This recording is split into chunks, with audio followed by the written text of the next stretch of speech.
এই ভোৰবন্ধা সকলো শ্ৰেণী সকলো ধৰ্মাৱলম্বী পুৰুষ মহিলা বয়োজ্যেষ্ঠ সকলো লোকক ধন্যবাদ কৃতজ্ঞতা জনাইছোঁ যে আজি 40 ডিগ্ৰী আপোনাৰ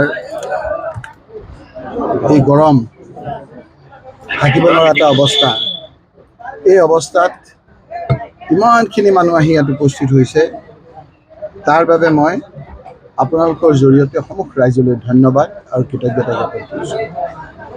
এইটোৱে বুজাই দিছে যে চামগুৰিৰ সকলো মানুহ একত্ৰিত হৈ আছে।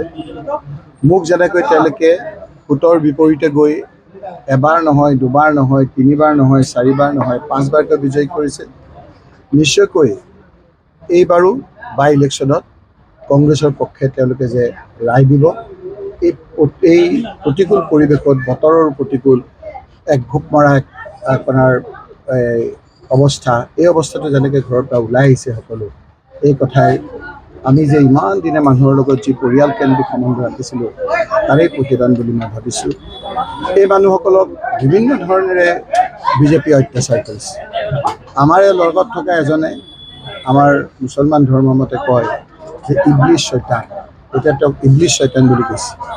আমাৰে পৰা বিভিন্ন সুবিধা আদি লৈ আজি আমাৰ বিজেপি কৰি গোটেই মানুহখিনিক ভয় ভীতিৰে তেওঁলোকে ভোট কাঢ়িব বিচাৰিছে। তেওঁলোকে গম পোৱা নাই যে দুখীয়া মানুহবিলাকে আত্মসন্মান আছে, তেওঁলোকে স্বাভিমান আছে, মৰমেৰে তেওঁলোকক ভোট খুজিলে দিব, কিন্তু ভয় ভীতিৰে এই মানুহখিনিক ভয় নকৰে, কাৰণ তেওঁলোকে কৰ্ম কৰি খায়, দুবেলা দুমুঠি তেওঁলোকে কষ্ট কৰে, নিজৰ ল'ৰা ছোৱালীলৈ পোহপাল দিয়ে।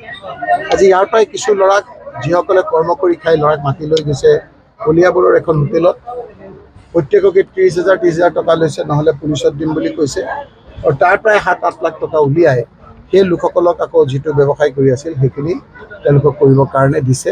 মই SP ডাঙৰীয়াকো কৈছোঁ, এতিয়ালৈকে ব্যৱস্থা লোৱা নাই, তেওঁলোকে ল'ব বুলি কৈছে। মই দুদিনমান চাওঁ, নহ'লে নামাৰ সৈতে আমি তাৰ ব্যৱস্থা ল'বলৈ ক'ব লাগিব। আমি ইতিমধ্যে যিসকলে লৈছে, যোনে লৈছে, এই কথাখিনি তাক দিছোঁ। আজি আহোঁতে দেখিলোঁ ৰূপহী আহিছোঁ, কিছুমান মানুহে মোক ধৰি ক'লে যে ৰূপহীত আমাৰ মন্ত্ৰী, আমাৰ মুখ্যমন্ত্ৰীয়ে বিভিন্ন প্ৰকাৰে আপোনালোকে ধন আপোনাৰ লৈ আছে, সকলোৱে জানে, কিন্তু যিখিনি লৈছে সেইখিনি তেওঁলোকৰ নিজৰ, আৰু সেইখিনি পাৰ্টিৰ কাৰণেও বিজেপিৰ কাৰণেও খৰচ নকৰে। এতিয়া বাই ইলেকশ্যনৰ সময়ত চুপাৰী কিছুমান কাম কৰে ইয়াত, সেই লোকসকলক কৈছে যে আমাক ইমান লাখ টকা লাগে। তাৰে কিছুমান মানুহে আহি পেলাই কৈছে যে কি অত্যাচাৰ, আপুনি এতিয়া তালৈ গুচি নোযোৱাহেঁতেন, আমি ইমান দিগদাৰ নহ'লেহেঁতেন, বাই ইলেকশ্যন নহ'লেহেঁতেন। এতিয়া বাই ইলেকশ্যনৰ কাৰণেও আমাক দিছে যে আমাক লক্ষ লক্ষ টকা আমি দিব লাগে। কিমান লক্ষ ক'ত দিব লাগে মই কেইদিনৰ পিছত আপোনালোকক ক'ম। আৰু সেইকাৰণে ইনচাৰ্জ মিনিষ্টাৰো ইয়াত চেঞ্জ কৰি লৈছে, যে এজন পইচা তোলা ভাল মন্ত্ৰী এজন হ'লে পইচা তুলিব পাৰে। গতিকে সকলো মানুহে এই কথাবিলাক বুজি পাইছে। আজি মানুহখিনি সকলো জাতি জনগোষ্ঠীৰ লগত মিলি পেলাই তেওঁলোকে ইয়াত সভা কৰি আছে। আজি আমাৰ বাই ইলেকশ্যনৰ আগত আজি আমাৰ অৰুণোদয় আঁচনি দিছে, কিন্তু এই অৰুণোদয় আঁচনিবিলাক কাক দিছে? যিসকলক স্মাৰ্ট মিটাৰ লগাই দিছে সিহঁতকেতো দিছে। যিবিলাকক ল'ৰা ছোৱালীক কেইদিনমানৰ আগলৈকে হেলমেটত 1000-2000 টকাকৈ ফাইন কৰিছিল, সেই ল'ৰাবিলাককেতো লৈছে। যদি আপোনাৰ এতিয়া হেলমেটটো উঠাই দিব পাৰে, যদি আমাৰ ল'ৰাৰ পৰা হেলমেটৰ কাৰণে পইচা লৈছিলে সেইখিনি ঘূৰাই দিয়ক। তেওঁলোকে সেইখিনি ঘূৰাই নিদি সেইখিনি লৈ আজি আপোনাৰ এৰোপ্লেনত ঘূৰিছে। বিভিন্ন প্ৰকাৰে আপোনাৰ বয় বস্তুৰ দাম আপোনাৰ বৃদ্ধি কৰিছে, বৃদ্ধি কৰি আপোনাৰ আজি অৰুণোদয় দিছে। ৰাইজৰে পইচা, ৰাইজৰ পৰা 5000 টকা লৈ 1000 টকা